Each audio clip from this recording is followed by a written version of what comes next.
Olá, seja muito bem-vindo ao ESCast, o podcast da ES8, que completa hoje a sua 10ª edição.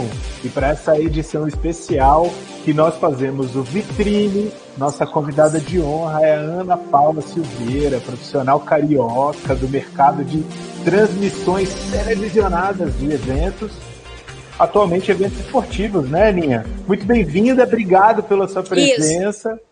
Brigadíssimo por estar aqui com a gente. Mais uma vez na bancada do ESCast, Rômulo Macedo, nosso querido Rorô. Eu sou o Fábio Correia e vou levar vocês nesse bate-papo bacana, onde a gente vai falar sobre conjuntura atual, como que esse cenário de crise do coronavírus está afetando o mercado de eventos, especialmente a área da Ana, que é a área de transmissão televisiva e de voz. E vamos tentar dar uma expandida um pouquinho no nosso pensamento para analisar o que vem pela frente, como que o cenário de organização de eventos pode mudar e o que a gente pode esperar. Aninha, mais uma vez, obrigado pela sua presença, é um prazer enorme ter você aqui. A gente sempre começa o ESCast abrindo as portas da nossa casa para os nossos convidados falarem um pouco da sua história. Conta para a gente como que você chegou até aqui, até esse momento épico da sua carreira de fazer essa participação especialíssima aqui no ESCast. Quantas horas a gente tem? A gente tem pelo menos uma hora. Pelo menos uma hora. Seguinte, obrigada pelo convite, muito bacana a iniciativa de vocês, muito bacana mesmo. Eu sou jornalista, sou formada pela PUC do Rio de Janeiro, comecei a trabalhar muito cedo, eu entrei na faculdade, eu já comecei a trabalhar, então eu passei por vários meios, eu passei por rádio, televisão, jornal, revista, assessoria de imprensa privada, de imprensa pública, depois... há pouco tempo atrás, né, eu sou uma iniciante nesse mundo de eventos do outro lado do balcão. Eu fiz, junto com o Rorô e contigo, a Copa América, né, que foi aqui no Brasil, e depois a Copa do Mundo Sub-17. Mas a minha carreira começou com política. Eu cobri, para vocês terem uma ideia, como eu sou uma pessoa nova, eu cobri a eleição do Lula e do Collor. Eu era super estagiária, novíssima, foquíssima. E eu, assim, tive a oportunidade de entrevistar todos eles. Lula, Collor, Covas, a Fife Domingues na época, Brizola, que dava beliscão na gente para a gente parar de falar. Era um negócio muito engraçado, quer dizer, doloroso, né? Quando ele não gostava da pergunta, ele te beliscava para você parar e ele poder, ou queria falar muito, não deixava você cortar. Tem casos engraçadíssimos disso daí. Depois, eu trabalhei assim na Rádio Jornal do Brasil, porque eu trabalhava à noite, eu estudava de manhã, eu trabalhava à noite e todos os comícios eram à noite. E os jornalistas profissionais não davam conta da quantidade de material que tinha que ser produzido. Era uma rádio muito focada em política, então eu tive essa chance de trabalhar assim. Mas eu trabalhei em polícia, que eu acho que a maior escola que eu tive foi trabalhar no dia com polícia. Tinha outros, era uma fase que o dia mudava da parte editorial dele. E quem faz polícia faz qualquer coisa. Porque a dificuldade de você conseguir informação sendo mulher, indo para a Baixada Fluminense, enfim, tendo que passear por esse mundo, então depois tudo é muito mais fácil, tudo é muito mais simples e pelo menos menos pesado, né? E eu trabalhei depois com o meio ambiente, eu fui chefe da Secretaria de Meio Ambiente do Rio de Janeiro, na gestão do Cerquis. Depois eu passei pela IBM, fiquei 4 anos no mercado corporativo, cheguei a trabalhar com a IBM Latin America, também foi uma experiência super legal. E trabalhei na Suderj, como assessora de imprensa do Maracanã, que foi assim o meu primeiro contato efetivamente com o esporte depois que eu me formei. E trabalhei na Manchete. Até essa primeira fase da minha carreira. Depois disso eu fiz uma prova para a TV Globo. TV Globo, eu já era formada, sei lá, 8 anos, não sei quanto tempo, não me recordo, mais ou menos isso. E a TV Globo abriu uma prova, não para jornalistas, mas produtor executivo. E eu não tinha ideia do que era isso. Não conseguia. Falei, bom, mas TV Globo, vamos lá. Na época eu também trabalhava no governo do município e trabalhava muito. Eu começava a trabalhar no Dia Brasil para fazer entradas até muito tarde. E eu já estava um pouco cansada. Então eu fiz essa prova, eu passei nessa prova e eu fui descobrir o que era produção executiva. Que tem muito a ver com jornalismo, porque você apura muito, você tem que ter muita informação. E a minha carreira foi me levando para a produção executiva internacional. Então, durante 20 anos, eu trabalhei na TV Globo, primeiro como produtora, depois como produtora executiva, depois como supervisora executiva. Então, durante esse tempo todo, eu tive oportunidade de conhecer bem a fundo. Eu fiz desde esportes de praia, futsal, vôlei de praia, natação, campeonatos, sempre campeonatos internacionais, tá? Até aí passei para futebol, fiz basquete, fiz moto velocidade, fiz Fórmula 1, eu fiz 15 temporadas de Fórmula 1, 5 temporadas de moto velocidade. A moto velocidade tinha aqui no Rio de Janeiro, no antigo autódromo, e era uma loucura, porque logo que eu entrei na Globo foi um dos meus primeiros projetos. E eu não sabia absolutamente nada. Então, assim, foi um grande aprendizado. E é muito parecido com o que a gente faz em eventos. Porque sempre eu trabalhei com a transmissão de eventos. Então, você trabalha junto com os organizadores, com os promotores, buscando melhor posicionamento de câmera, buscando uma melhor organização para que possa atender a televisão, né, naquele momento, e que a gente possa transmitir da melhor forma possível. Então, na verdade, em todos esses esportes, em todas essas associações, a gente tinha que fazer uma espécie de parceria, né, que a gente pudesse tentar transmitir da melhor forma, utilizando os meios que eles dispunham. Às vezes a gente pedia mais, então tinha muita negociação, envolvia muitos stakeholders, enfim, foi um período muito bacana. Tive a oportunidade dentro disso de cobrir 6 Copas do Mundo. Na verdade, eu cobri 4 na TV Globo, as últimas 4, né? Alemanha, África do Sul, Brasil e Rússia. Eu fiz Euro 2012 na Polônia e Ucrânia. Eu fiz sei quantas temporadas de Champions League, acho que 9 temporadas de Champions League. E com isso você vai aprendendo muito, porque esses eventos internacionais, eu não preciso dizer isso para vocês, porque vocês trabalham com isso, são verdadeiras pós-graduação, né? Pós-graduações. Você faz e você vai vendo cases, vendo coisa, o contato que você faz internacional é muito forte. Então, você vai aprendendo soluções, você vai tendo contato com outras culturas. Isso é muito bacana. Isso te abre um leque de possibilidades, o seu network se expande muito.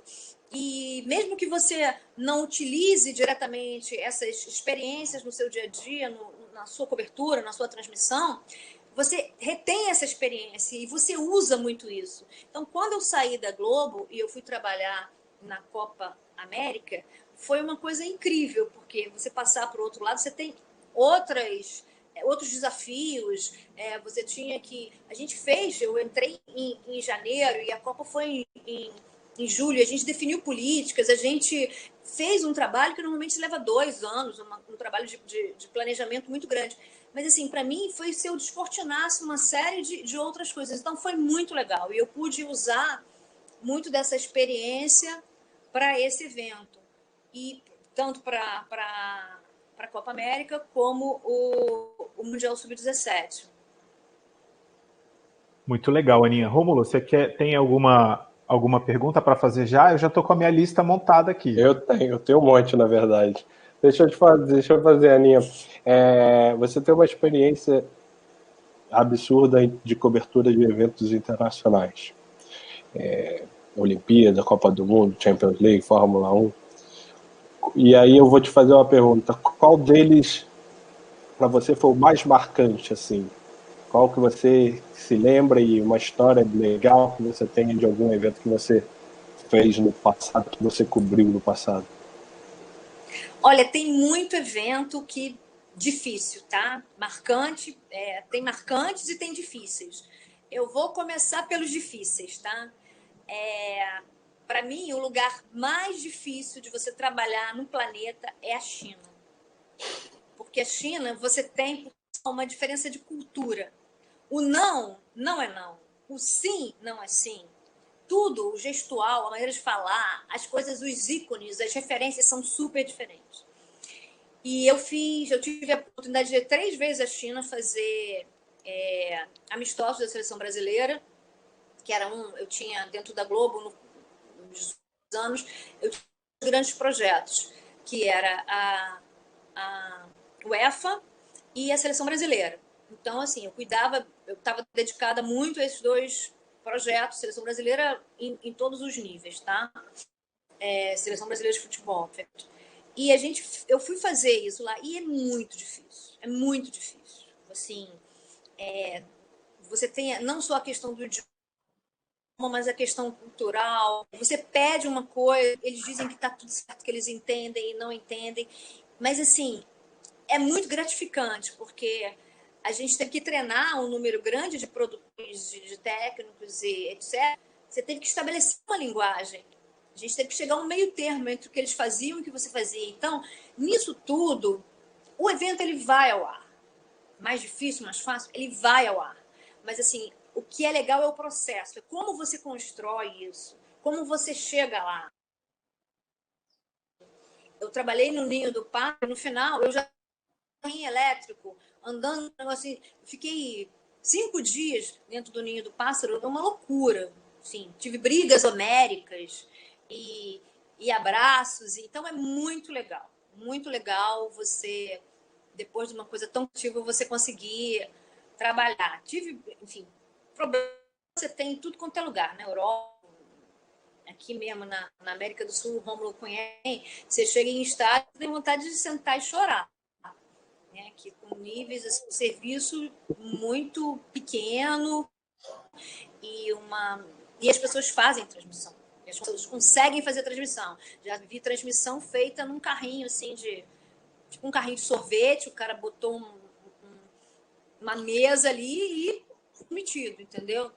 Você tem coisas simples e você tem coisas na Europa plug and play, mas o cara não consegue entender o que você quer. Eles, sim, também diferente cultural, às vezes o cara. A TV Globo ou tinha, enfim, um procedimento todo dela próprio que deveria ser seguido. Então, nem sempre o que te oferecem é o que você quer.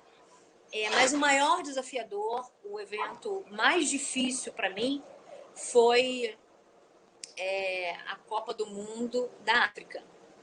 Porque eu era responsável, junto com a Fernanda Conte, que era a produtora executiva junto comigo, de colocar. Óbvio que tinha diretores, tinha parte de operações, mas você, como produtor executivo, você junta tudo isso. E a gente tinha um IBC e a gente tinha a parte que a gente chama de tenda, que era da seleção brasileira, IBC onde ficavam os outros repórteres que cobriam as seleções, a gente fazia uma espécie de escritório ali, com todas as facilidades técnicas, e eles saíam para todos os lados da África, e a gente tinha que fazer toda essa logística, e o IBC não estava pronto, e a gente achava que nada ia ficar pronto. Assim, se a gente achou que a Copa do Brasil era difícil, a Copa da África era isso vezes 2, vezes 3. Greves, polícia parava, ameaça.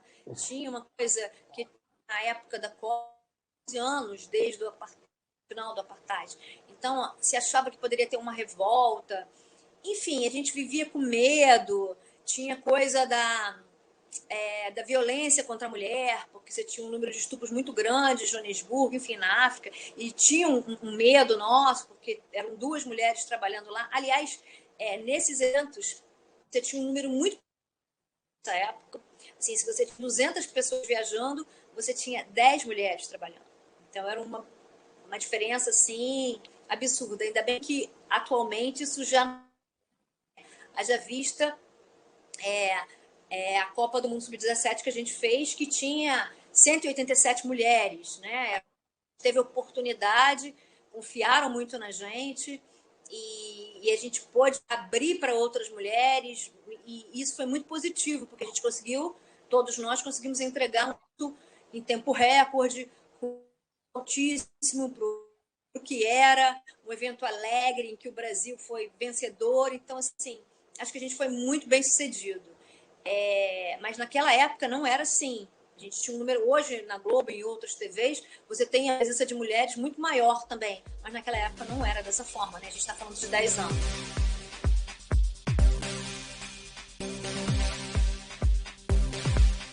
Se você está gostando desse episódio do ESCast, não deixa de acessar www.es8.com.br. Lá você encontra esse e todos os episódios do ESCast Vitrine com os nossos convidados.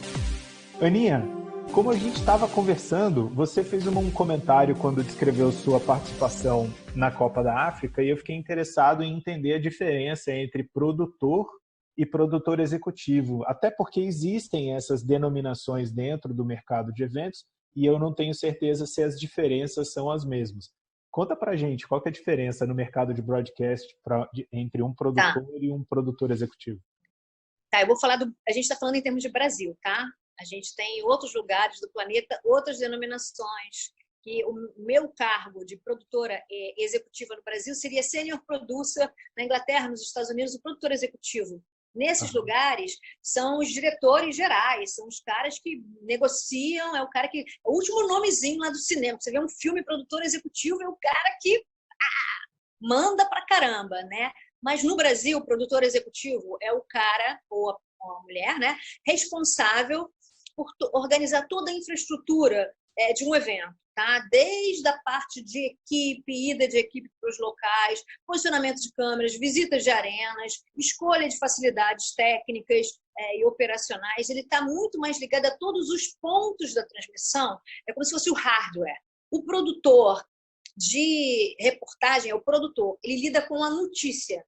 Ele vai fazer a pauta, vai fazer contato com os entrevistados, ele vai produzir a matéria, vai pegar a informação, ele está muito mais ligado ao jornalismo. Se a gente for fazer uma análise, se a gente for fazer uma comparação, seria como num evento o assessor de imprensa e o media officer, ou operações de imprensa numa arena, entendeu? É mais ou menos por aí.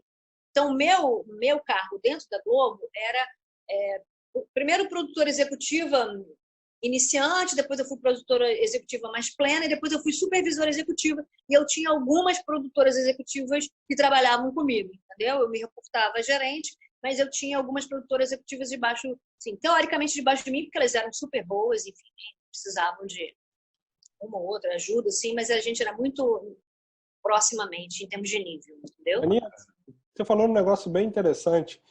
E vou pegar voltando ao que você falou no primeiro bloco, que era você trabalhou num universo muito masculino, principalmente quando você começou o esporte, Fórmula 1, universos muito masculinos.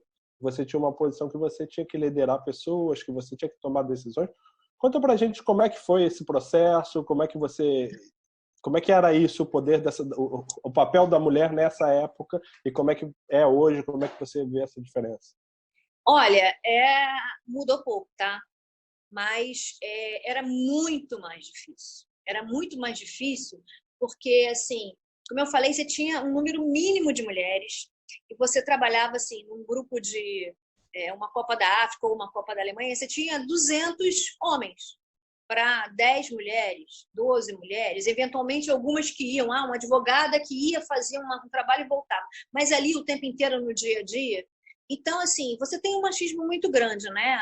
No futebol, assim, no esporte de uma maneira geral, mas no futebol isso é muito mais marcante, como se o seu lugar não fosse aquele ali, como se o futebol fosse um domínio só de homens. E a gente sabe que isso não é bem assim, até porque hoje em dia você falar isso parece uma coisa atemporal, mas ainda não é, infelizmente. Mas o futebol cada vez mais está abrindo espaço para as mulheres, ou as mulheres estão buscando seu espaço no futebol, e sim, é muito difícil, porque é uma coisa muito subliminar, de te chamar de querida, de peraí que eu vou explicar o que você está dizendo. Não, ninguém vai explicar o que eu estou dizendo. Eu tenho voz e eu explico, eu mesmo sei me explicar. Mas eu peguei uma coisa muito assim, dentro de engenharia, operações, isso ainda é mais forte, porque é um ambiente muito mais masculino. E eles gritam muito, então se você não mostra força, se você não se impõe, se você não grita, e eu detesto trabalhar gritando, não gosto mesmo. Eu acho que é muito melhor você pedir, você negociar, você assim, quando é necessário, obviamente isso é uma recurso que você tem que lançar a mão, mas não é, você não precisa, as transmissões no Brasil, normalmente elas são no nível de, eu lembro de moto velocidade que o cara estalava os dedos, câmera 1, 2, 3, 5, parará, parará. E a gente vai. Isso é típico, é uma coisa cultural do Brasil. E aí você chega num ambiente desse. E eu não gosto de trabalhar assim. Então, no início eu me assustei, eu achei. Mas aos poucos, as coisas vão indo. E assim, você vai mostrando, você vai. Aos pouquinhos, você vai conquistando as pessoas. Ou as pessoas precisam de você para outras coisas. Porque às vezes o cara é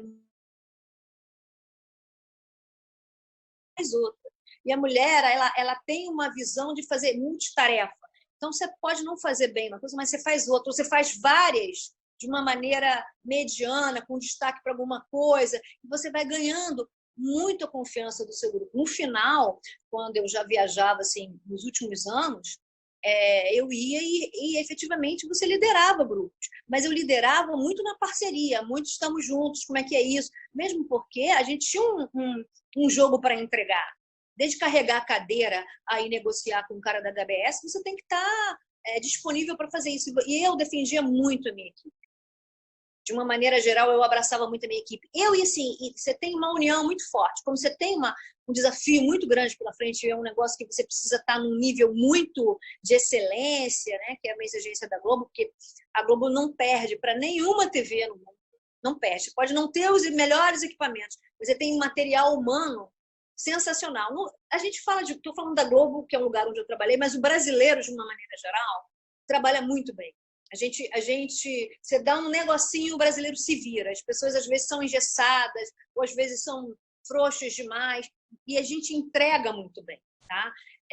E voltando a falar de mulher, a gente tem essa peculiaridade de se desdobrar. Até porque a gente é muito criada assim, que você tem que fazer 1000 coisas. Você trabalha, você tem que dar conta de filhos, você tem que trabalhar em casa, você tem que cuidar da família, tem que cuidar do marido, tem que cuidar. Então, assim, você já é, por natureza, multifacetada. E, assim, eu vou falar uma coisa, até tem um nome. Recentemente, eu assisti uma palestra com a Chief Women's Football Officer da FIFA, que é a Sarai Bareman. Tá? Eu colei aqui o nome porque eu não ia conseguir guardar. E ela é uma mulher, assim, top, é uma das mulheres que estão acima na cadeia da FIFA. E ela diz que a entrega feminina é muito boa. Ela busca diversidade nos eventos que ela faz, que ela procura incluir homens e mulheres e pessoas de vários níveis, de várias partes do mundo. E ela diz que a mulher tem um comprometimento muito forte. E eu acredito nisso que ela está falando. Eu acho que a gente quer tanto que dê certo, a gente busca tanto a nossa posição, e é tão difícil, a gente tem que ser tão... buscar entregar um trabalho tão bom, tão legal, a gente tem que provar tanto que a gente é boa, que a gente acaba fazendo isso, entendeu? É ruim porque você se desdobra, você tem que estar sempre provando. Não deveria ser assim, né? A gente devia ter um ambiente um pouco menos hostil para o nosso trabalho, mas não importa. Eu vivi isso de uma maneira, era assim e pronto. Agora não é mais assim. Eu olho para o lado, eu vejo várias colegas, várias pessoas que trabalham, que você conhece, a Simone, a Lúlia, a Luísa, que são pessoas que dentro do Sub-17 ocuparam posições de liderança, né? Que isso até nos qualificou, de certa forma, para o BID, que a gente está pleiteando ser sede da Copa do Mundo Feminino de 2023. E uma das coisas, um dos diferenciais da nossa candidatura é a gente ter mulheres em cargos altos no Sub-17, né? Foi uma experiência muito positiva nesse sentido. Essa experiência foi passada como um lado positivo, como uma oportunidade dentro dessa candidatura. Então, assim, a gente tem muito a dar. Não que a gente queira competir com o homem, não é isso. Nós queremos trabalhar de igual para igual.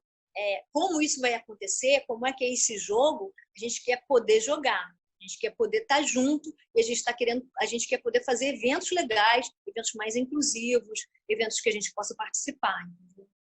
Isso Aninha, é legal, desculpa, Fábio, é legal você falar, externalizar isso, porque muitas das vezes os homens não percebem, né, esse machismo incrustado, esse comportamento de oi querido, não sei o quê, como isso é maléfico. E é legal você falar, externar É isso como se para a gente fosse café com leite, entendeu?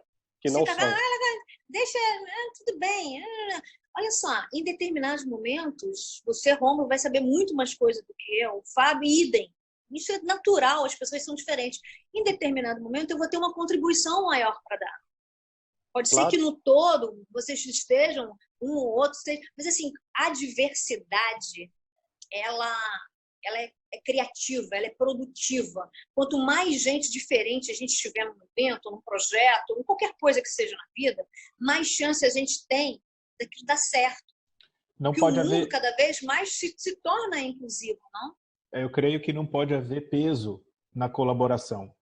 O peso que está relacionado ao gênero, ao sexo da pessoa. Porque você é mulher, a sua colaboração tem um peso menor que a minha, de maneira alguma. É reconhecer a qualidade daquilo que você tem para trazer, independente do que está escrito na sua identidade, ou da maneira como você quer se apresentar. Se você é homem, mulher, não trans, qualquer coisa. binário, enfim. É Mas é importante. que assim, você tinha o modus operandi de fazer, que é esse que estava dando certo. Só que o mundo hoje, e até com essa pandemia na nossa cabeça, cada vez mais a gente vê que as antigas respostas elas não atendem às novas perguntas. Exato, e era isso que eu queria abordar com você. Você está falando da oportunidade de um papel mais significativo da mulher no mercado.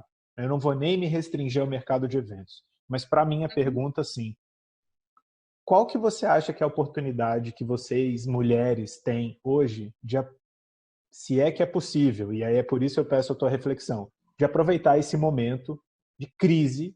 Normalmente a gente fala um pouco desse momento, mas eu acho que está tão claro para todo mundo que não tem evento acontecendo no mundo, a gente não pode se aglomerar, a gente não pode chegar perto. Então, o que você acha que as mulheres podem fazer? O que você acha que as pessoas da tua área de atuação podem fazer, não só para passar por essa etapa com um mínimo de dignidade, a gente sabe que tem muita gente desempregada por aí, mas também para trazer alguma coisa nova, para a gente mudar isso que você falou, que o que vinha sendo feito não estava funcionando muito bem, ou pelo menos já estava começando a mudar. Como é que a gente muda de vez e traz alguma coisa de valioso para deixar como legado desse momento tão dramático que a gente está vivendo? Tá, primeiro eu vou pontuar duas coisas, tá?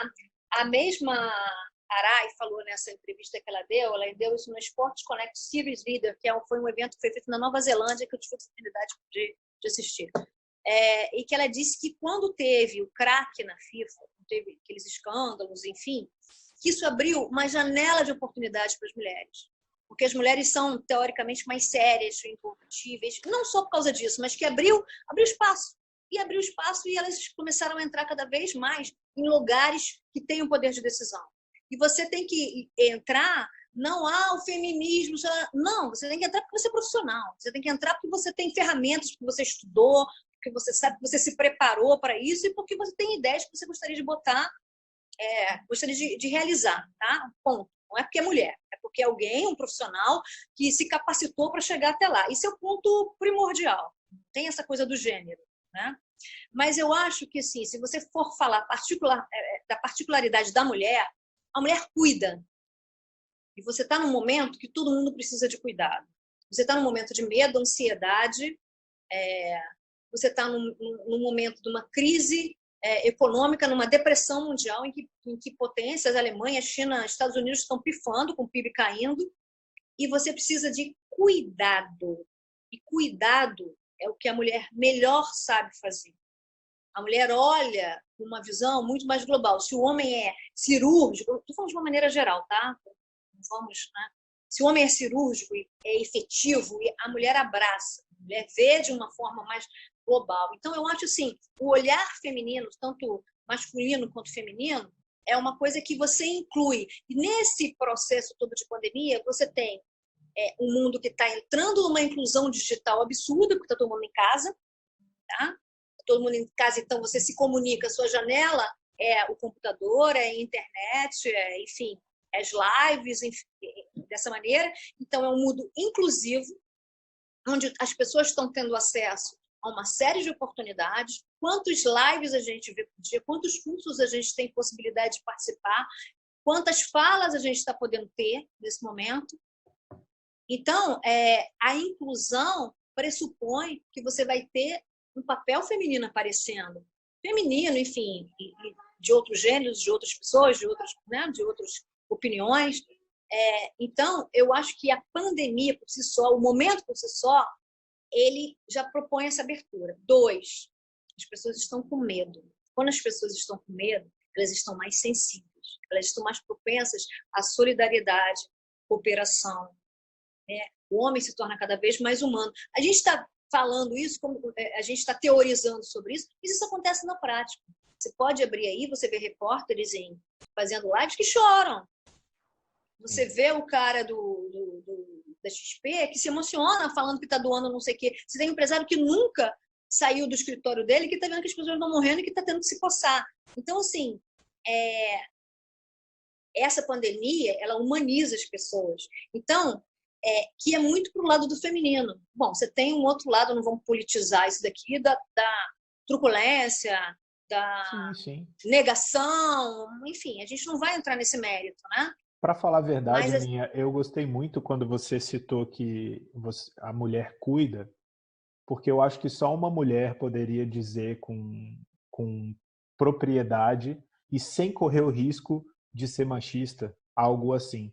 Algo que eu concordo tanto. Particularmente, inclusive, acredito que tem alguns papéis que a mulher exerce com uma excelência muito maior do que o homem, que é principalmente esse de cuidado. E talvez muita gente que esteja ouvindo a gente agora vai achar que eu estou minimizando a importância. Muito pelo contrário.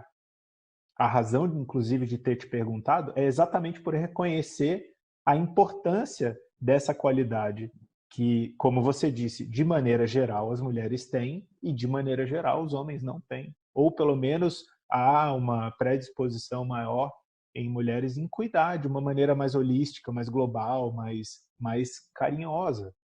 Como você disse, o homem talvez seja mais cirúrgico, mais direto ao ponto e talvez a gente não precise tanto disso agora, a gente precise mais agregar. Com todas essas qualidades, e eu vejo como qualidades incríveis, gostaria muito que as pessoas reconhecessem esse tipo de coisa. Com todas essas qualidades, o que pode acontecer para quem é profissional? Estou te perguntando isso e estou insistindo na pergunta porque a maior parte das pessoas que escutam a gente são pessoas que trabalham no mercado de eventos e hoje estão passando necessidade. Muitas inclusive, estão precisando de doações, como você falou, que alguns empresários estão fazendo para conseguir comer. O que você acha que as mulheres desse mercado e de tantos outros podem fazer para tentar mudar essa realidade imediata agora? Você citou as lives e eu tenho visto muita produção de conteúdo de altíssima qualidade e pelo menos na minha timeline, naquilo que as redes sociais me entregam, há uma predominância gritante de mulheres produzindo coisas de muita qualidade, realmente se preocupando em entregar coisas para o próximo. E, em muitos casos, até com uma dificuldade de entender se há possibilidade de cobrar por isso ou não, tem a questão ética ou não. No fim das contas, a gente precisa comer. Então, eu pergunto, desculpa até ter dado uma volta muito grande, mas é para contextualizar um pouco o cenário. O que você acha que é possível fazer? Ou se você não sabe, enfim, fica à vontade para dar a tua opinião a esse respeito. Eu não tenho uma resposta para isso. O que eu acho é que este é um momento que todos os elos que fazem um evento, que trabalham na indústria de eventos, precisam estar muito unidos, tá? Você só vai poder voltar a ter eventos de qualquer gênero, primeiro, quando liberarem, né? Mas como vão liberar isso? Se todos estiverem muito juntos. E eu não estou falando isso de uma maneira romântica ou romantizada, não. Estou falando da prática mesmo. Se a gente não procurar sair da caixinha e buscar soluções, se a gente não estiver unido, se a gente não procurar se ajudar, se o patrocinador não estiver próximo do seu consumidor no momento que ele está precisando, se os governos não procurarem entender quais são as necessidades de fomentar os eventos, as arenas, os fornecedores, ajudar esse povo. Se os fornecedores não tentarem criar facilidades para as pessoas, para os serviços que eles têm que fazer, se o dono do evento não tentar preservar esse fornecedor e sua cadeia de stakeholders, né? Ele vai voltar e ele não vai ter esse fornecedor. Como é que ele vai produzir alguma coisa se o cara faliu, ou se 1, 2, 3, 5, 10 faliu? Então, é uma cadeia, ela precisa ser ajudada, ela precisa estar unida. Eu tenho falado muito isso. Se a comunidade não abraçar que o evento tal é legal, né? E se a gente não tiver uma reciprocidade nisso, essa cadeia vai se quebrar. Os grandes jogos, o futebol, não vai. É óbvio que a Copa América vai acontecer, que a Euro vai acontecer, que a Copa do Mundo, a Olimpíada eu já não sei, porque está muito perto, né? A gente não sabe. Mas como é que isso vai ficar, né? Então, eu acho que é o momento da gente sair da caixinha. Eu estou falando isso de uma maneira ideológica, vamos falar assim, ou não é empírica, mas é de pensamento, mas isso precisa ser colocado na prática. Você tem que fazer um plano estratégico, você tem que fazer uma pesquisa de clima, você tem que ouvir o seu cliente, você tem que, enfim, seu fornecedor tem que renegociar prazos, precisa de ajuda, ou pelo menos falar, eu estou com esse problema aqui, tem como me ajudar? O meu problema é esse, esse e esse. Como é que a gente pode tentar... É hora das pessoas começarem a fazer as perguntas certas. A gente tem respostas para uma coisa que já passou, que ficou lá atrás. A gente não vive mais nesse mundo. O consumidor tem novos hábitos, não necessariamente esses hábitos serão permanentes, mas são novos hábitos. Né? Então, assim, a gente está paralisado, a gente está em choque, mas a gente tem que começar a pensar em plano A, plano B, plano C. A gente tem que começar a pensar que a experiência de voltar para um estádio, ou de ir a um show, ou de N coisas, isso tem que ser legal, senão a pessoa não vai sair de casa. Porque é confortável estar em casa, ela está descobrindo um mundo virtual, um mundo digital, né? Assim, esse mundo digital tem vários mundos, né? Você tem no Brasil o cara que está começando a ter contato com o mundo digital. Está recebendo um auxílio de R$600 e ele tem que entrar num aplicativo para entrar, está pedindo ajuda do vizinho, do filho, de quem quer que seja. Mas ele está tendo contato. Você tem um cara intermediário que está começando a descobrir outras coisas. E tem gente que, como nós, estamos mergulhando nesse mundo digital. Esse consumidor vai voltar para o outro mundo? Eu acho que sim. Eu acho que sim. E eu acho que a médio prazo, assim, na verdade eu estou falando isso não por eu imagino que seja assim, eu estou falando isso com base em coisas que eu tenho assistido. A Dream Factory, por exemplo, que é a maior empresa de eventos do Brasil, eles fizeram uma live que eles falaram que quem conseguir passar por essa tempestade, em 2022 vai estar muito bem, vai estar muito focado, vai estar muito forte, vai estar... Então, eu entendo que esse mundo digital crescendo, você vai ter o evento presencial e você vai ter o evento digital também. Então, você está abrindo oportunidades aí. A crise abre muitas oportunidades. Então, eu acho que você vai ter uma interação grande entre o mundo digital e o evento em si lá no momento. Você tem essas lives maravilhosas que atingem 2 milhões de pessoas. Um evento, um show, atinge 40 mil pessoas. Né? Isso vai se perpetuar? Será que um show vai ser transmitido de uma outra forma? Tem muitas incógnitas e eu acho que vai ter muitas oportunidades por aí. Mas, no momento, a gente ainda está muito sob o impacto, é muito recente. Muita gente já está reagindo, o mercado de eventos já está reagindo, e games está conseguindo se recuperar bem. Você tem campeonatos entrando, né? LOL está funcionando, o CBCS está funcionando, você tem ferramentas tecnológicas que estão sendo desenvolvidas, que estavam engatinhando antes disso, que agora estão começando a se tornar mais robustas. Então, eu acho que, sim, eu tendo a achar, eu sou uma pessoa otimista. Sou realista, mas eu sou otimista.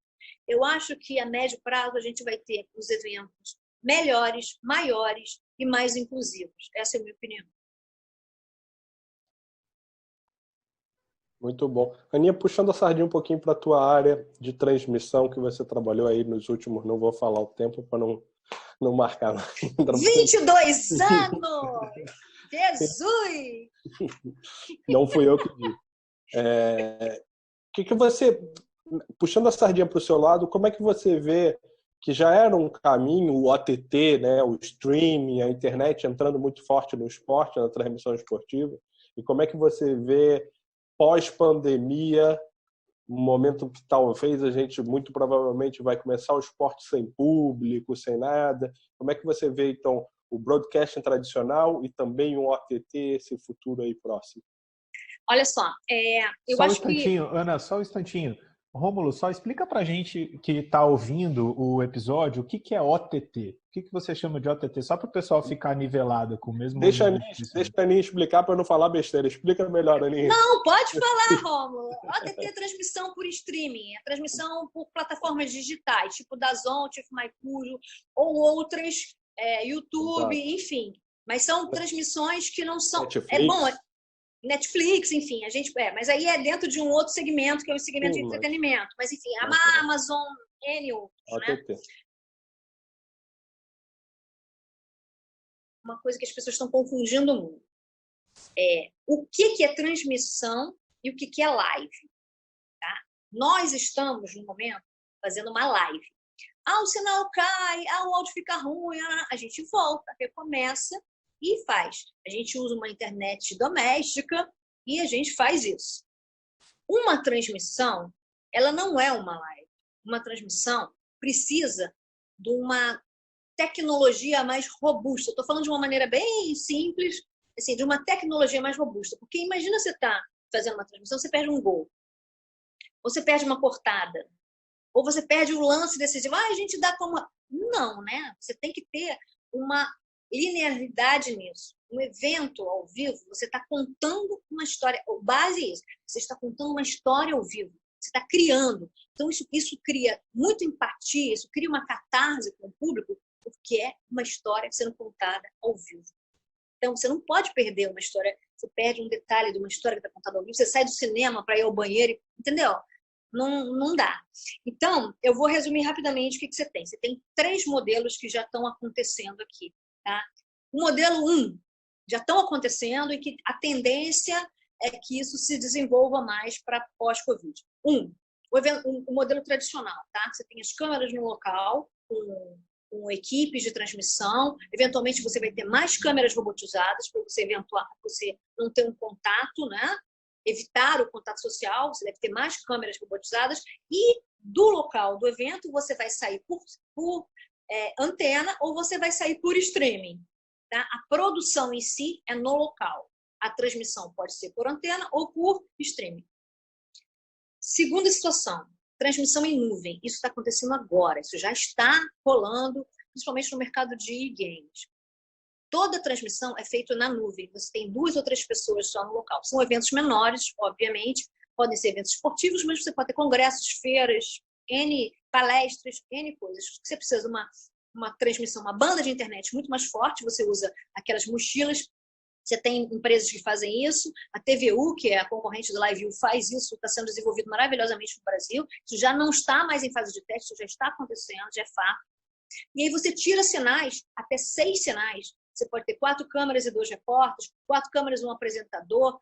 Essas câmeras podem estar no local e essas pessoas estão em outros locais. Podem estar na casa deles, narrando o determinado evento. E a produção é toda feita na nuvem. O cara técnico pode estar na casa dele também fazendo essa produção. Esse é o segundo modelo. Você tem um terceiro modelo, que é a transmissão remota. Que isso já acontece nos Estados Unidos há algum tempo e agora está entrando mais fortemente no Brasil. Você tem os vários sinais tirados da arena e ela chega num hub. Só que esse hub concentra 70% da produção, 70% do número de pessoas. Então, o que acontece? Você evita o contágio, porque dentro de um escritório você tem uma forma de controlar muito mais o Covid do que dentro de um estádio, você tem muito mais gente passando. Então, essa terceira opção também não é muito cara. A segunda opção é a mais barata. A nuvem é mais barata. A primeira é a tradicional, que é mais cara, mais robusta. A segunda é muito mais barata, mas tem mais risco. E a terceira, que é a do transmissão remota, ela ela não é tão cara também, só que você concentra essa produção dentro de um hub e com 70% das pessoas lá. Isso é legal para, por exemplo, jogos próximos. Você tem um jogo às 18 e outro às 20. A mesma equipe pode produzir os dois jogos, então ela é muito mais barata por causa disso. Essa da nuvem, ela já está acontecendo. No Brasil, a DND já está produzindo isso em parceria com a TVU. Assim, devem ter outras coisas, mas eu falei com algumas pessoas do mercado, as pessoas têm falado, e eu consegui mapear esses 3 tipos de produção que, no momento, podem acontecer. A partir da volta da Covid, o que eu entendo é que isso vai explodir, Rômulo. Você vai ter várias, né, em várias modalidades isso, tanto para televisão, TV aberta, quanto para streaming. Como a gente tem pouco tempo, eu vou deixar os desdobramentos disso para a gente falar no próximo bloco. Combinado, Aninha. Se você está gostando desse episódio do ESCast, acesse www.es8.com.br. Lá você encontra todos os episódios anteriores e futuros do nosso podcast. O ESCast também está disponível no seu agregador de podcasts preferido. Ao final desse episódio, acesse também as nossas redes sociais, que vão estar aqui na descrição do episódio ou do vídeo, se você estiver assistindo a gente pelo YouTube. E a gente volta já.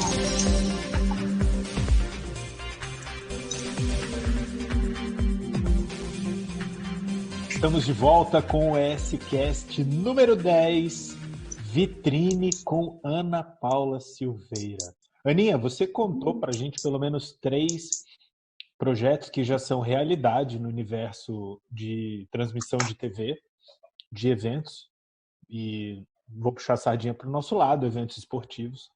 Deixa eu te fazer uma pergunta. TV e plataformas de streaming, OTT, enfim, como quiser te chamar. Desculpa, do alto da minha ignorância, eu me chamei todos de TV. Porque eu transmissão. E eu fico tentando não usar a palavra broadcast, e você resumiu bem, transmissão. Então, 3 soluções para transmissão, seja para TV, seja para plataformas de streaming. Me interessa muito a parte de streaming, principalmente aquela que entrega mais interatividade. Vou contextualizar de novo aqui.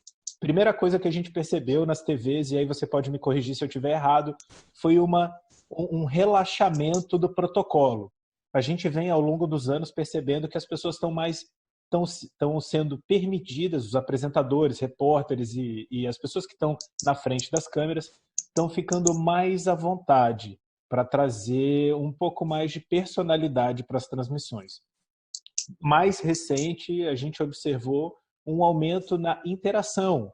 O advento das redes sociais trouxe um pouco mais de interação da pessoa que está assistindo. Ela podia botar uma hashtag no Twitter lá no início, aquela mensagem apareceria na TV.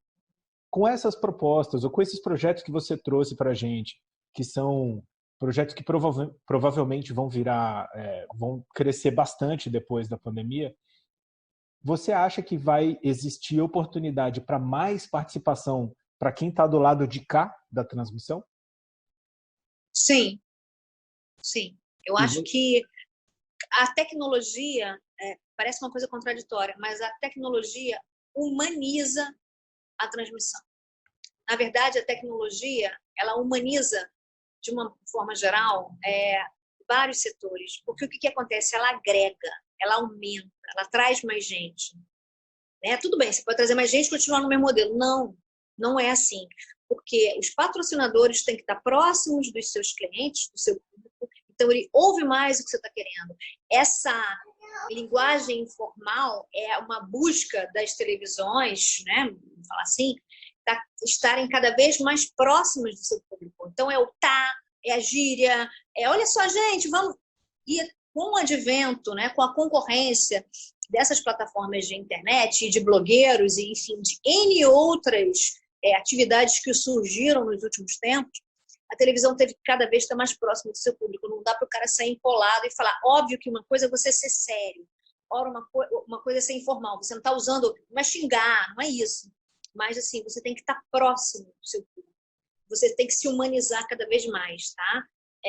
Então, a interação, eu acho que vai acontecer, voltando lá para a ideia de que o digital e o presencial vão estar muito ligados, eu acho que cada vez mais isso vai acontecer de um nível super VIP, de uma classe super AA, ao nível mais, as classes D, E.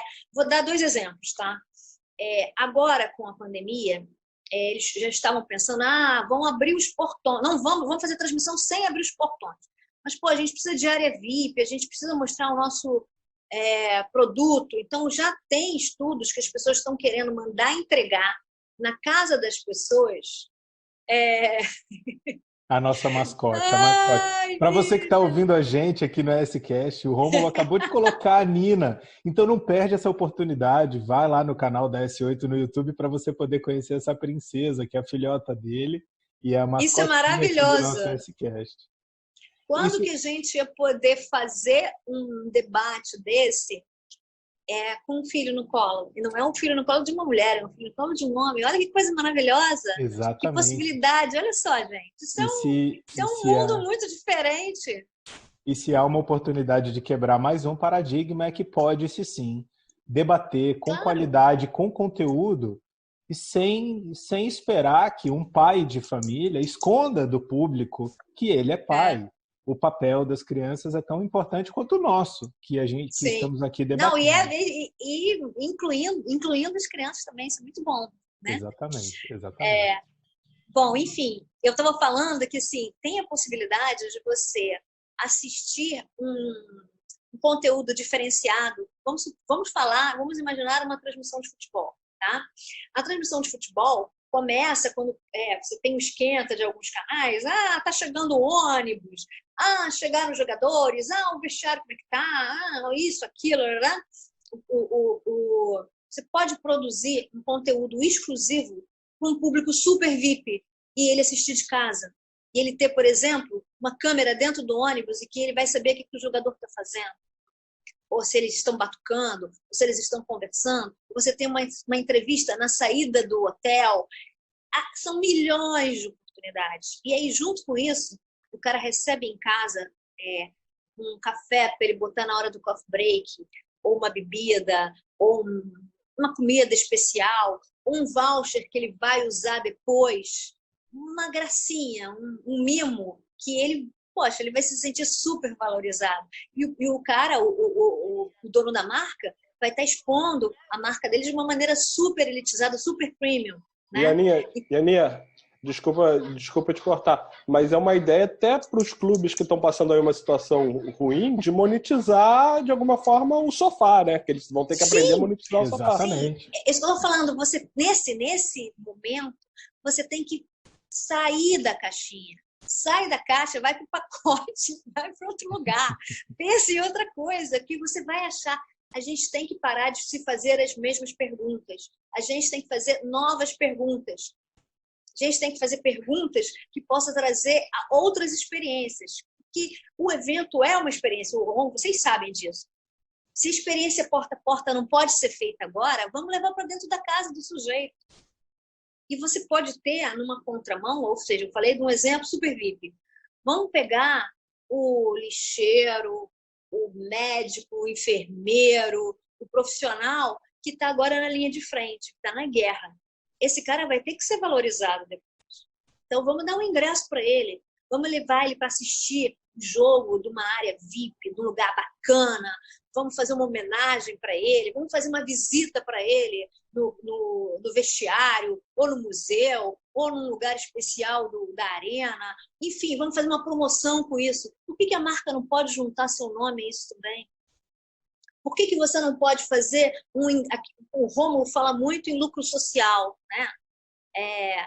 Por que as arenas não podem fazer atividades que possam incluir, que possam dar pertencimento à comunidade que está em volta dela? Por que não pode acabar com os muros dessa arena, fazer com que as pessoas entrem lá e ajudem ao futebol se tornar mais forte? O futebol, eu estou dando um exemplo do futebol, mas pode ser qualquer esporte, pode ser qualquer evento. Você tem um circo, você tem um teatro, você tem, sei lá, uma rádio, você tem uma boate, não sei, você tem uma galeria. uma escolinha de pintura. Eu tô dando exemplos porque eu estou viajando, estou tentando pensar, mas é muito legal você pensar nisso. E eu me sinto extremamente motivada nesse sentido. Eu acho que que a pandemia te traz o 8 e o 800. Você tem uma coisa terrível de morte, uma tsunami global, uma coisa assim de terror, com perspectivas de crise, de desemprego, do que quer que seja, mas você tem oportunidades enormes, muitas. A gente tem que começar a desenvolver isso. Talvez a gente não tenha um problema concreto, porque se te derem um problema concreto, Fábio, eu tenho certeza que você vai destrinchar aquilo dali. Que a gente está começando a imaginar o que pode ser feito. E eu acho que a gente tem um leque absurdo pela frente. Eu adorei uma coisa que você falou, Aninha, e anotei aqui, inclusive, para guardar na minha lista de citações importantes. É hora das pessoas fazerem as perguntas certas. Ou talvez é hora da gente fazer outras perguntas para responder outros problemas. E pode ser também que a gente esteja descobrindo quais perguntas a gente precisa fazer, porque talvez agora a gente esteja começando a delinear melhor um pouco o nosso problema. Diante de todas essas possibilidades que parecem abstratas, mas não são, e pegando o gancho no que você falou sobre a necessidade de ser criativo, e eu adorei o exercício que você foi tão ousada quanto pé no chão, nada do que você falou pareceu absurdo, mas eu fico imaginando como que será a cabeça das pessoas que detêm o recurso para investir nessas novas abordagens. Você passou mais de 20 anos na maior rede de televisão do Brasil e uma das maiores do mundo. Como que você acha que é a cabeça das pessoas que investem, que poderiam financiar esse novo desenho criativo de como fazer chegar entretenimento até as pessoas, seja ele esportivo ou não? Você acha que essas pessoas estão preparadas para essa mudança de paradigma tão dramática que a gente vai precisar fazer para conseguir entregar um certo nível de alegria, porque por mais desastroso que seja o cenário, como você bem descreveu, e aparentemente ele deve durar ainda um pouco mais, a gente não pode viver eternamente com essa sensação que oprime e desgasta tanto. A gente precisa aliviar um pouco. Então a gente vai precisar de entretenimento, já estamos precisando. Você acha que essas pessoas estão preparadas para sair da caixinha e entrar no pacote, como você falou? Sim, sim. Eu acho que o momento, a gente vive uma situação diferente, a gente não tem respostas, e eu acho que se a gente não procurar sair da caixinha, a gente vai morrer. Né? Então, eu não acredito que empresários queiram isso. Então, pode ser que ele não compre. Eu acho que, assim, desenvolver uma ideia, precificar uma ideia, isso tudo tem um trabalho. Nós estamos falando em termos teóricos, tá? Mas se você apresenta um projeto maravilhoso agora, é tudo que se quer, uma boa ideia. Ótimo. Tudo que se quer é isso. É uma ideia bacana. Pode ser que a sua ideia não seja aceita na íntegra, mas a sua ideia pode ser parte de uma solução. Você pode falar alguma coisa e, assim, eu estou me propondo a conversar muito com as pessoas porque eu falo muita maluquice. Eu gosto de maluquices, eu gosto disso, me sinto viva fazendo isso. Então, pode ser que o que eu esteja pensando, matutando, ou você, ou o Rômulo, ou qualquer um que seja uma semente para uma ideia bacana, não necessariamente grandiosa, mas uma ideia que vai cumprir o seu papel social. Porque eu acho que, no momento, a gente precisa cumprir o nosso papel social. A gente fala muito, as empresas têm que cumprir. As empresas têm que cumprir o seu papel social, sim. Mas a gente também precisa, porque a gente, querendo ou não, nós somos muito privilegiados. Então, a gente está na hora da gente devolver tudo aquilo que a gente recebeu. Pode ser sobre a forma de fazer uma live, pode ser sobre a forma de trocar uma ideia, pode ser ajudando alguém, ou fazendo tudo ao mesmo tempo, né? Ajudando alguém, bancando comida para alguém, ou comprando uma máscara. Eu acho que está no momento, sinceramente, da gente... A gente não vai fazer, acho que não vão ter coisas grandiosas, mas que vai ter cada um fazendo um pouquinho, né? Nesse processo todo. Mas sim, voltando para a sua pergunta, eu acho que sim, as pessoas estão loucas por ideias, as pessoas estão loucas por boas ideias. Se você virasse para alguém e falasse sobre Uber há 10 anos, iam te achar um louco. Se te falasse sobre a Airbnb, ia falar, pô, que isso? E outras tantas outras. O mundo já estava sendo disruptivo. E assim, eu acho que a pandemia, ela só veio bater, ó, agora a gente vive uma nova era. Isso já estava em processo. Se era para romper, ela veio para Sim, quebrar ela de veio para... vez. Sim, mas eu acho que sim, isso é só um marco. Os processos já vinham acontecendo, entendeu? Eu não podia concordar mais com você, Aninha. Eu fiquei muito feliz com a veemência do seu sim, porque é quase como se eu quisesse dar um recado para as pessoas que escutam a gente. Já falei aqui antes que o nosso propósito, a ideia do ESCast é oferecer conteúdo de qualidade para quem trabalha no mercado de eventos. Pode ser um desconhecimento meu, mas eu sei de pouca gente fazendo isso, pouca gente debatendo nesse nível aqui. Isso não é o relevante. O mais importante é que eu vejo uma tendência muito grande das pessoas do mercado brasileiro, não todas, é uma tendência, eu estou generalizando de novo como a gente fez entre homens e mulheres no início, das pessoas esperarem que quem tem o dinheiro também traga as ideias. E talvez aí seja uma oportunidade muito grande também, como você falou, das pessoas que estão hoje em casa, sem trabalho. Eu sei que está difícil, está muito complicado, mas agora a gente tem tempo também para parar e pensar e ser proativo. Você disse, há 10 anos atrás, se uma pessoa tivesse uma ideia do Uber, ela poderia ser taxada de louca. Outra pessoa teve e fez acontecer. Tem uma outra questão aí que envolve persistência e um trabalho duro. Mas dentro do nosso mercado, e a gente está falando de um mercado gigantesco, não é só TV, não é só produção de eventos, não é só operações de imprensa, não é só gestão de arenas, estamos falando de mais de 12, quase 13% do PIB é produzido pela indústria de eventos no Brasil, do PIB brasileiro, desculpa.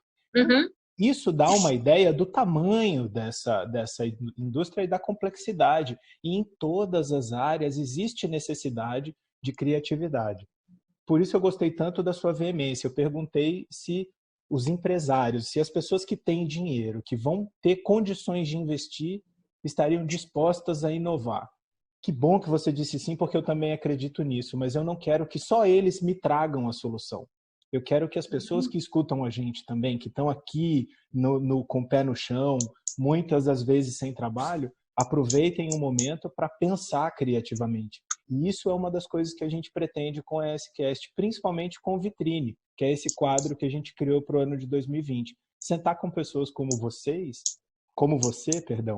e colocar isso na mesa. Você está trazendo aquilo que a gente mais precisa, que é o impulso para tomar essa decisão, mas que aconteça também da gente debater propostas realistas. Eu adorei aquele novo nível de sócio VIP torcedor. É o sócio VIP torcedor em casa, cara. Imagina, eu não quero sair, ou eu não posso sair por qualquer razão que seja, e eu estou assistindo o jogo de futebol e no intervalo eu tenho o mesmo buffet do camarote VIP que eu tenho aqui. É uma proposta para um tipo de cliente que existe, que as pessoas não se sintam ofendidas. A gente precisa agora ser criativo para pensar no cara da geral, que não vai poder ir na geral, talvez, na cadeira numerada, que não vai poder ir na cadeira numerada, ou se for, vai ter que ficar 5 cadeiras distante do outro que tiver na cadeira numerada. Foi muito bacana, obrigado por essa contribuição, porque isso realmente falta. E isso precisa acontecer também aqui de baixo. Mas olha, por favor. Continua, desculpa. Eu só ia recapitular que você ouviu se eu não me engano, o CEO da Dream Factory fazendo algum comentário, e eu imagino que tenha sido em uma live também que aconteceu recentemente entre os grandes organizadores de eventos. E a gente comentou em algumas edições anteriores do ESCast que essas pessoas, elas não pararam nem um minuto. Tá muito claro que eu não vou chamar de posição privilegiada, mas é uma posição um pouco menos difícil. Eles estão enfrentando problemas como todo mundo, mas é uma posição um pouco menos difícil de quem está sem ter o que comer em casa. Mas a gente que está aqui embaixo também precisa se preparar, também precisa ser protagonista no mercado. E isso é uma das coisas que eu mais busco com esse projeto, que a gente consiga pelo menos estimular, acender a centelha na cabeça de quem está lá em BH, o pessoal chama da turma da graxa, para pensar também e descobrir maneiras diferentes, novas e criativas de fazer o seu trabalho ou do seu produto chegar na casa de alguém? Não vai ser fácil. O fato de você ter uma ideia, de você querer mudar essa ideia, não é fácil. Você vai errar muito. Não vai ser a primeira, não vai ser a segunda, não vai ser a terceira, você vai vender para um cara que o cara não vai querer. Mas assim, é melhor isso ou você ficar esperando que vá surgir alguma coisa? Hoje mesmo eu tive ideia para um programa. Eu não sei se isso vai acontecer ou se não vai acontecer, mas eu vou tentar desenvolver isso daí, né? Você fica assim, você começa a parar de pensar, isso é legal, ócio criativo, não sei como a gente deve chamar isso. Você começa a ter ideias, escreve, troca com um amigo, discute, vê se isso é viável, pega um amigo para precificar isso para você, fala com um cara técnico para ver se isso tem condição de ser viabilizado, esqueleta. Não faz isso, não coloca toda a sua energia nisso, mas vai checando, quem sabe não vai rolar. Eu acho que assim, a gente está no momento de poder errar. Tá? Eu estou falando assim, óbvio que você precisa ganhar dinheiro, mas tem o trabalho? Não tem. Então vamos tentar fazer uma outra coisa. E as pessoas, assim, se a Globo, tá, coloca uma reprise no ar de jogo da Copa do Mundo, da Copa das Confederações, e repete isso, ou seja, deu certo. Ela está acima do trilho, né? Para ela estar repetindo, alocando patrocinadores ali, é porque está dando certo. Você tem, eu entendo que você tem uma avidez absurda de pessoas por informações sobre esporte, necessidade de esporte. Eu tenho aqui um dado do Ibope.com, do primeiro trimestre de 2020, que cresceu em 15% o volume de seguidores dos times. 15%. O Flamengo, tem os 5 mais lá, os 5 tops, entre eles está o Flamengo, Corinthians, Grêmio, enfim, não lembro dos outros. Sendo que em março teve 3% de aumento, que foi considerada a maior média, em cima da maior média histórica. Então as pessoas estão loucas para ter notícias sobre futebol. Tá? As pessoas acompanham embaixadinha de jogador, brincadeira de não sei o quê, Marta tocando violão. Todo mundo quer ver futebol. Futebol sim, é uma grande explosão, é uma catarse. Todo mundo quer isso. Então, eu acho que quando o mercado abrir, e agora até passou aqui, que a Liga de Futebol Profissional da França encerrou o campeonato francês. O PSG foi declarado campeão. Passou agora em cima enquanto a gente estava falando. É chato isso. Poxa, não vai disputar em campo, né? Mas eu acho que quando essa fase passar, e tem muitos campeonatos adiados, muitos eventos adiados, você vai ter uma montoeira de eventos para entrar em grade de televisão ou de plataforma de streaming. E o que vai acontecer? Não vai ter espaço para isso. O que você vai alavancar com isso? Uma pulverização de canais, pulverização de canal de time, pulverização de canal, aumento de canal de arena, de federações. O que é isso? Precisa de gente para fazer. Isso é movimentação. Então, vai começar a rodar o mercado de novo. Então, se no momento a gente está recolhido, vai ter uma certa explosão. Pode não ter uma coisa absurda, mas vai ter. Então, a médio prazo, quem conseguir se manter vai conseguir rodar, vai conseguir voltar para o mercado. E Aninha, você falou um negócio muito legal e o Fábio complementou brilhantemente, que é uma das grandes dificuldades, dentre muitas, do esporte brasileiro, que é conseguir monetizar o sofá. E isso vai ser questão de vida ou morte. O que eu digo em monetizar o sofá? Não vai ter público nos estádios, nas arenas e nos ginásios, e ele, de alguma forma, vai ter que ativar aquele sócio-torcedor que paga e não vai ter o direito, né? Sim, mas aí ele vai ter que inventar serviços para ele, vai mandar uma Guaraná com pipoca para casa dele, vai mandar agora bota isso, não sei o quê, ele vai ativar esse público de alguma forma. E as pessoas vão topar. As pessoas vão topar, porque depois que isso passar, vai ter o cara que vai voltar para o estádio, mas vai ter o cara que não vai voltar para o estádio, ou que vai voltar eventualmente para o estádio. Eu acho que esse público vai aumentar muito. Você imagina, Ron, uma das coisas que eu estava pensando no outro dia, imagina aquela final que você participou da Libertadores, se você tivesse aqui no Brasil sendo passada ao vivo num estádio, todo mundo que não conseguiu, flamenguista que não conseguiu ir para lá, se a gente fosse para o Maracanã ou fosse para um lugar menor para ver. Então, você vai criar outras formas de transmissão, outras maneiras de fazer que vão monetizar os clubes, entendeu? Claro que você vai ter clubes super tops que vão conseguir e você vai ter outros que vão precisar de ajuda e que vão ter que levantar a mão. Estou precisando disso. Mas eles precisam fazer. Preciso disso. Preciso de ajuda, sim. Talvez se crie um fundo dos clubes. Enfim, tem tantas formas de você gerar negócio, tem que traçar projetos, tem que traçar maneiras de fazer, tem que fazer pesquisa com o público. Eu acho que mais do que nunca a gente tem que estudar, se preparar, estar calçado, botar em prática as coisas que a gente aprende em sala de aula, ou que a gente aprendeu ao longo da nossa vida, para poder fazer com que essa indústria volte a rodar. Muito bom, Aninha. Tem no momento, minha última pergunta. Vamos ver o que você vai trazer, porque você aguça a minha curiosidade pra caramba. Não, mas já estamos bem. A gente falou muito de futebol e oportunidade. O futebol como referência, não necessariamente tendo qualquer tipo de exclusividade. Uma das coisas que sempre chamou atenção no Brasil é a dificuldade de se estimular o desenvolvimento tanto de outras modalidades quanto do próprio futebol em outras regiões.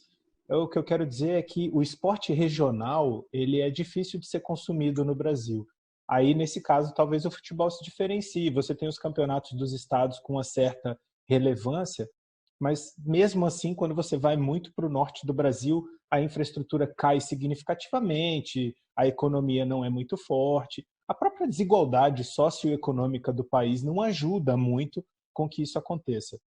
Você acha que é possível essas iniciativas individuais, ou eu detesto que isso seja individual, mas uma centelha individual que envolva um grupo regional possa criar espaço para o desenvolvimento dos esportes em nível regional? A sua pergunta é ampla. Eu vou falar do que eu entendo.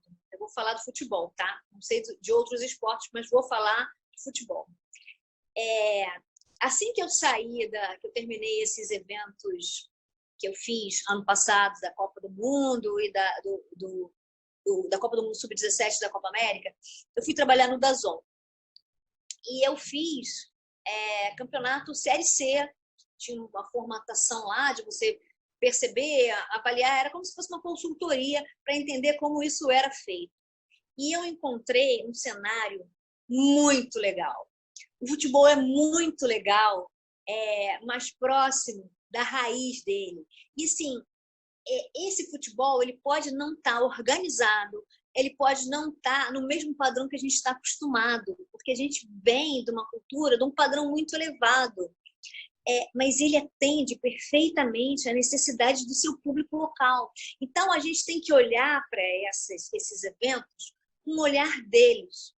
Né? Uma coisa, a gente tem que deixar de ser um pouco etnocêntrico e ver que aquilo ali está funcionando para isso. Pode ser melhor? Pode. De repente não é bom para alguém que está vendo daqui, mas aquilo funciona muito bem. Você precisa dar um tapa, você precisa melhorar? Precisa melhorar, porque a gente precisa melhorar sempre. Até porque se você quer transmitir para a televisão, tem que ter um padrão melhor. Mas assim, aquilo atende ao público. A gente pode criar, o marketing diz que sim, você cria dificuldade para vender facilidade. Gente, aquilo funciona. Então, o que a gente precisa é trabalhar aquilo melhor, pegar a alma daquilo dali e amplificar. A gente precisa respeitar a cultura daquilo ali. O cara vende o churrasquinho com não sei o que é, o cara entra e, cara, é uma festa aquilo dali. É uma festa, é muito legal. Quando você fala que aquilo funciona, ao que especificamente você está se referindo? A um jogo de várzea? Não, eu estou me referindo à Série C. Estou me referindo, assim, você pode melhorar os estádios? óbvio, você pode melhorar a iluminação, sim, mas para o público que tá ali indo, aquilo é uma atividade de entretenimento bacana, é legal, funciona, atinge o objetivo daquele ali. Os fornecedores que estão ali são legais, estão, assim, é óbvio, a gente sempre pode melhorar, a gente pode trazer estratégias muito melhores, o simples pode ser melhor, mas bem produzido, mas é bom, não é ruim, atende. A gente não precisa de um estádio, a gente tem aquela cultura da Copa, que a gente fez estádios para a Copa do Mundo, para clubes que não precisam de estádios tão grandes. A gente vê isso, isso é um fato. Né? Em muitas arenas, o Rômulo pode falar isso com total propriedade, as arenas não atendem aos clubes que jogam lá. Então, assim, eu me pergunto muito se a gente não está com um olhar muito sofisticado para aquilo dali. E quando a gente voltar, assim, é uma crítica que eu faço a mim mesmo, tá, Fábio? E quando a gente voltar dessa pandemia, as coisas serão muito mais simples. A gente vai ter que cortar muita gordura, porque a gente vai estar numa crise, uma depressão, né, econômica, as pessoas não vão ter dinheiro. Como é que elas vão para os estádios? Em vez de pagar 20, ela vai pagar 2. Na verdade, você foi cirúrgica, porque a razão de ser da minha pergunta era exatamente essa. A televisão sempre foi o motor financeiro do desenvolvimento esportivo no Brasil. Dificilmente alguma manifestação esportiva, e principalmente futebol, consegue desvencilhar o seu crescimento da cobertura televisiva. Porque é lá que está a exposição de marca mais eficiente aqui no Brasil, e havendo essa exposição de marca é onde está o dinheiro. Então, além dos direitos televisivos, e a gente não vai entrar nessa seara, porque aí a gente precisaria de uns 5 episódios do S-Cast para falar de tudo isso.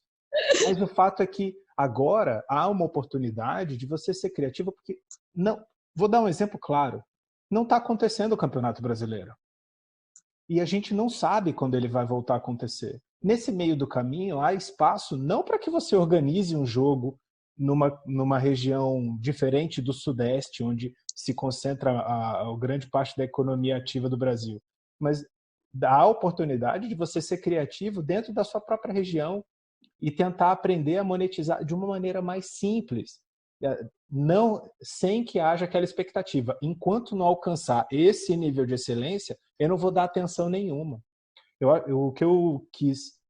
acho que o que eu quero dizer é que o momento ele é tão generoso nesse sentido que qualquer coisa é boa, já que a gente não tem nada. A gente tem tão pouco entretenimento acontecendo no momento, a gente não tem produção televisiva acontecendo, porque não pode. A gente não tem esporte acontecendo, porque não pode. A gente não vai ao cinema, porque não pode. As séries, falávamos de streaming aqui agora, as séries estão canceladas para esse ano. Ou pelo menos para as temporadas que encerrariam até julho desse ano já foram canceladas. Os episódios que foram ao ar já são considerados finais de temporada e a produção não sabe quando vão ser retomados. Então, qualquer manifestação, qualquer iniciativa que valorize o desenvolvimento regional tem um espaço, pelo menos um pouco mais acessível, exatamente pelo que você falou. Porque quando a gente vai voltar muito mais generoso, talvez muito menos exigente, porque sabe como que é ficar sem agora. Eu acho que sim, a gente tem várias questões aí que você falou. O que eu posso te dizer, assim, os clubes, a gente não tem como fazer isso porque está tudo fechado por conta de pandemia. O que eu quero pontuar para você, assim, vou dar um exemplo prático, em termos de televisão, tá? Os clubes são extremamente simples. Tem uma arquibancada assim, o nível de serviço é assado, aquilo atende ao público que está ali. Pode melhorar? Pode. Pode melhorar para a televisão? Pode. Vou te dar um exemplo muito simples. Você tem que fazer a gravação dos vestiários para você botar no sinal, tá? O cara pega a camiseta e dobra em cima de uma cadeira e bota assim as chuteiras todas juntas. Se ele pregar um prego na parede, botar um cabide pendurado nesse prego, ele já conseguiu dar visibilidade para a marca dele e eu consigo fazer uma imagem maravilhosa de um vestiário. Você entendeu? Ele só tirou a camisa dobrada, pregou um prego na parede e botou um cabide, que ele pode fazer compra um cabide, com arame. Com arame. Mas enfim, ele bota aquilo ali eu já vou conseguir mostrar o cara que patrocinou a borracharia, ou sei lá quem que patrocinou ele. Você está entendendo? Então, Claro. é uma coisa simples, é uma consultoria, é uma coisa muito pequena. A plataforma de câmera 1 tá assim, não dá para ver o escanteio. Como que eu vou transmitir sem a câmera 1? Não consigo. Amigo, dá para a gente tentar chegar essa grade um pouquinho para cá? A gente consegue... Você está entendendo? É coisa muito... Claro que tem lugares que são terríveis e que precisa de obra, mas tem soluções pontuais que você pode trazer aquilo ali, que você vai passar, você vai fazer um streaming, vai passar vai passar no canal da federação, ou vai passar no canal do clube, ou vai passar em qualquer lugar, ou vai passar eventualmente no próprio DAZN, no MyCurvo, vai ser uma coisa que vai ser patrocinada pela CBF, ou, enfim, mas que você vai tornar aquilo visível, minimamente passível de ser transmitido, entendeu? Então, se a gente tiver esse movimento, você está fazendo isso, você pode ganhar, claro, mas eu estou devolvendo para a sociedade o que eu recebi. Com certeza. Né? Então, assim, você pode fazer, isso aqui não dá, isso aqui tem que quebrar. Não, você pode buscar soluções simples para algumas coisas. Vamos botar um tripé aqui, você aprende com os próprios fornecedores locais como é que você vai fazer. O brasileiro é muito criativo. Muito, uma pouco não é muito. Você consegue fazer, e eu acho que para a gente sair dessa situação, não espere grandes transmissões. Você vai ter um brasileirão assim, ninguém querendo trabalhar com, sabe? Mostrar, vai ser um show, vai ser uma festa, um carnaval. Mas você não vai ter 20 câmeras. Você não vai ter. Você vai ter 12 câmeras, você vai ter 15 câmeras, você vai ter algumas robotizadas. Você não vai ter um investimento tão grande. Eu imagino que a gente vai dar um passo atrás no primeiro momento com o investimento em tecnologia e a médio prazo a gente vai dar 5 passos à frente e você vai ter que mostrar o jogo muito melhor para quem está em casa. Muito mais próximo, muito mais uma experiência, como uma experiência presencial, um áudio muito mais. Entendeu? Então, eu acho que você tem momentos e momentos. Tem situações, isso tudo vai caminhando, vai se desenvolvendo. E a gente precisa tentar ter um olhar. Não dá para fazer. Dá, gente. Dá para fazer. Para, respira, estuda, vê possibilidades. Enfim, eu sou um pouco otimista, né, Fábio? Não, Que bom, que bom. E, Aninha, o que você falou é muito legal, porque é um processo evolutivo. E até a pessoa olhando com um olhar otimista, dá para fazer, ele traz uma evolução e fala, por que a gente não faz diferente? Em vez de abandonar completamente, então, esse produto não presta, você faz um processo evolutivo para daqui a 5 anos, uma coisa que era muito ruim, em termos técnicos, não em termos de conteúdo, mas em termos ali de infraestrutura e tecnologia, começar a evoluir para ficar muito bom. E aí o produto que já era legal, o conteúdo que já era legal, num futuro próximo, você tem também uma infra legal e aí vai. Eu falo isso porque eu sinto que está acontecendo nos estádios da América do Sul, que eu viajo para fazer os jogos. Por quê? Porque antigamente o regulamento de competições nacionais ou internacionais, que seja, falava de capacidade de pessoas no estádio. Então falava assim, sei lá, um hipotético, 30 mil pessoas você recebe uma semifinal do campeonato X, 40 mil pessoas você recebe a final. E não dizia que se o estádio precisava de iluminação, se precisava de cabine de imprensa, se quer de vestiário ou gramado. Tinha 40 mil pessoas, mas não tinha gramado, está dentro do requerimento do estádio. E hoje a gente já vê os próprios regulamentos e a Conmebol liderando isso, falando, olha, o teu estádio tem que ter uma condição para receber a imprensa. Olha, você tem que ter no mínimo tantos looks, porque você tem transmissão ao vivo. E você também vê uma evolução, olha, na primeira fase X, na segunda fase mais parrudo. E em relação à luz, você já vê o primeiro ano assim, o segundo ano assado, o terceiro ano assado. Então, é uma busca de uma evolução em vez de abandonar. E é bem legal o que você falou, que vai justamente nessa mesma toada. E a gente tem muita gente capacitada no Brasil. A herança dos Jogos Olímpicos e da Copa do Mundo, a gente tem muita gente capacitada que pode trabalhar nisso. Você não precisa trabalhar só em nível de Série A, Série B, Libertadores. Você pode trabalhar no futebol de base, você pode trabalhar na Série C, na Série D, você pode treinar a gente. Né? Tem muito trabalho muito bonito sendo feito nessas esferas também. no Mundial Sub-17 levou a gente a estádios diferentes, a cidades diferentes, e particularmente conhecemos gente que faz um trabalho muito bacana, Sim. que não é a Série A do futebol brasileiro. Verdade.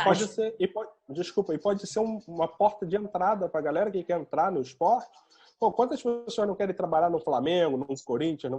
Vamos lá para a Série D, vamos para a Série C, vamos para a Série B do Carioca. Você pode desenvolver um trabalho e é uma porta de entrada da pessoa que quer começar no esporte também. Com essa visão otimista do mercado brasileiro, que me deixou muito feliz, a gente chega ao final de mais um episódio do ESCast. Na edição do Vitrine de hoje, tivemos a presença ilustríssima da Ana Paula Silveira. Aninha, muito obrigado por você ter... Eu que agradeço. Compartilhado essa energia. Companhia luxuosíssima. Obrigado. Adorei. Passamos mais. Adorei o movimento. A gente tem que se movimentar mesmo. Bacana. Obrigado pela presença. Volta sempre. A casa é sua. Aliás, vamos voltar de verdade para falar muito mais sobre essas novas tecnologias e esse otimismo brilhante. Romulão, obrigado mais uma vez, como sempre, parceiro de bancada do ESCast. A gente volta no próximo programa. Fiquem seguros, fiquem com Deus. Tchau.